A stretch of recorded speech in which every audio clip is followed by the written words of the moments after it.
All right, on these next few here, we're going to determine if these figures here are similar. I think some of these here are going to be similar to the ones here in the notes, but that's okay. We'll redo them here. So if you want to check if things are similar, you need to check that all angles are the same and then all sides are proportional if you're just dealing with generic shapes.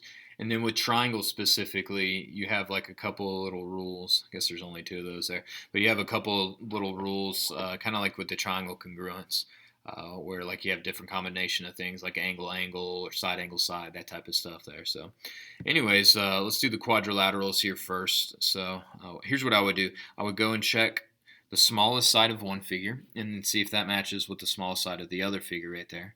And typically we're going to go old to new. So they're saying from X to Y, Y is the new, meaning X is the old figure. So let's go and write this as 3 over 6. And then we're going to see, is that the same fraction as 6 and then to the 8 right there. And since neither of those are the same fraction, the first one's 1/2, the second one's 3/4, these will not be similar. These fractions have to be the same right there. So, if you want yourself like a little note to study with here, you need the same proportion or same, let's say, same ratio of sides. So those sides have to match up right there. So let's see what's going on here with 31. Different set of quadrilaterals. So notice here you got the 4 that kind of matches up there with that 3. So let's say 3 to 4. The second 3 and 4, those obviously match up, 3 to 4. You can go 3 to 4 again. And then this last side here, 6 to 8. 6 over 8 does reduce to 3 over 4. So that is a true extended proportion there. Those are all proportional, so I'm going to say yes here on this. Now, as far as like putting the letters here, we'll go and say G, J, I, H is similar to, and then just make sure your angles match up. So double hoop, you can either use K or L. So I'm going to start with K, K, N, M, L.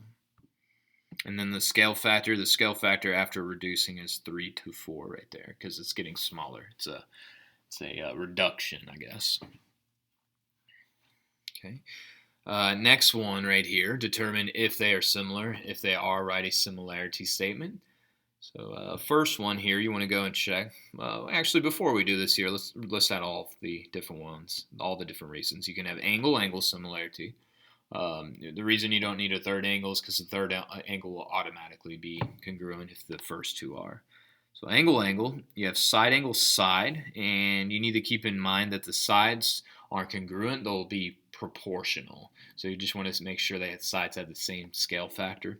And then you could also do side, which is just a combination of 3 sides and make sure all the sides are proportional there. So this first one, not dealing with any angle or any sides, so we're dealing with angles. So I'm going to go and make sure the angles match up here on this. I'm going to go and say, okay, well, if this is 90, these other two angles must add up to 90 right here. So let's go and do 90 minus 47. That comes out to 43 degrees right there. And then you can put that. And since you have a right angle and 43 degrees on this other triangle, that means those last angles will be congruent as well. So this will be yes. This will be because of angle. I would go ahead and write that down, even though they didn't ask. And then similarity statement. Let's get it to match up here. I'm going to go in the order of ABC. So triangle ABC, similar. A matches, let's see here, 43. Okay, so A matches with the 47 degrees right there. So that's going to be triangle Z. What else we got? B matches with Y. And then you got the X right there for C. Yep. That'll be it there on that one. Okay, now 35, they give you 2 sides and then an angle in between. So just make sure I don't try and trick you and make sure you go and check that the sides are proportional. So I want to make sure same ratio between the sides there. So to do that there, I'll compare the smallest side of this triangle to the smallest side of this triangle. So the 3 to the 12. So we'll write it as new over old, 12 over 3. And then we're going to go and see if that matches with the 16 and 4. Right there. So I'll put 16 over 4.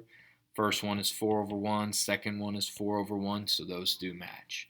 And then since your angle is also congruent right there, then by our theorem we can say that these are similar because of the side angle side similarity theorem.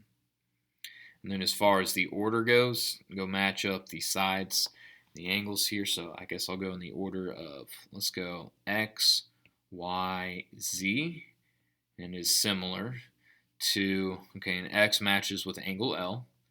So L, I went X, Y. So I went to the shorter side, so I need to go LJ. So LJK, I guess, on that. And that'll be it on those similarity problems.